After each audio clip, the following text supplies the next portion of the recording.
Jadi gue tinggal bareng sama pacar gue di apart, dan semenjak dia meninggal 3 bulan lalu, gue masih merasakan kehadirannya padahal gue sendirian. Kalau gue tidur piring masih belum dicuci, besok paginya piring udah rapi. Kalau gue berangkat kerja baju belum dicuci, pulangnya udah tinggal masukin ke lemari, dan masih banyak lagi deh. Gue yang awalnya takut tapi jadi ngerasa kebantu banget sama sosok ini. Namun suatu malam ketika gue lagi tidur, gue ngerasa kayak ada yang bangunin. Pas gue buka mata, betapa kagetnya gue kalau sosok itu adalah Gita, pacar gue. Dia tersenyum manis, lesung pipinya terlihat begitu nyata di mata gue. Dia mengelurkan tangannya seakan hendak menggandeng gue. Gue pun memegang tangan halusnya dan mengobati kerinduan gue selama ini. Semua ini berasa seperti sebuah mimpi. Senyuman manisnya kembali meluluhkan hati kecil gue. Perlahan dia menarik tangan gue dan menuntun ke balkon apartemen gue. Jarinya mengarah ke atas menunjukkan bintang tercerah pada malam itu. Gue menatap indahnya langit sambil terpesona dengan romantisnya kita berdua. Tiba-tiba gue merasa didorong dari belakang. Agar balkon apartemen gue udah lama dicabut sehingga nggak ada yang nahan badan gue. Gue berusaha pegangan ke tangan pacar gue sebelum pegangan itu nggak kuat lagi gue genggam. Gue terjatuh ke bawah tertarik kuatnya gravitasi bumi, dan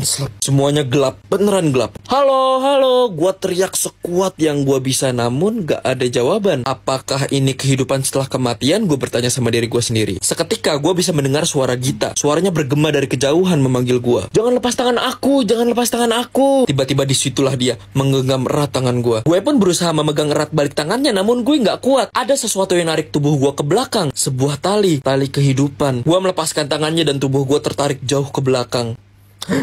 Gue terbangun di dalam rumah sakit. Gue bisa ngelihat kedua kaki gue namun gak bisa merasakannya. Infusan di mana-mana dan perban menyeluruh di tubuh bagian bawah gue. Di dekat gue terdapat tulisan lebar yang diprint dan ditempel di kasur gue. Pasien koma. Gue melihat sekeliling ruangan dan ternyata ruangan itu masih sepi, belum ada siapa-siapa. Gue masih berbaring lemas di kasur rumah sakit, menatap sunyinya ruangan dan suara jam berputar. Namun tiba-tiba muncullah sosok gelap. Sosok itu lagi-lagi adalah Gita. Dengan ekspresi marah dan tangannya mengepal, Gita mengambang menghampiri tubuh tak berdaya gue. Suasana kamar berubah menjadi hitam pekat. Aura jahat bisa gue rasakan dari sosok Gita. Dia teriak tepat di depan wajah gue. Kamu gak layak lagi di dunia ini. Kamu harusnya tinggal sama aku selamanya di sana. Kenapa kamu lepas tangan aku, ha? Lalu sosok itu menghilang seketika. Ruangan kamar kembali cerah seperti sedia kala. Gue merenung dan merenung. Gue inget banget waktu tadi dia bilang untuk jangan lepas tangannya dia. Itu adalah kata-kata yang sama seperti 3 bulan lalu saat gue melepaskan tangannya ketika dia tak sengaja jatuh dari balkon apartemen.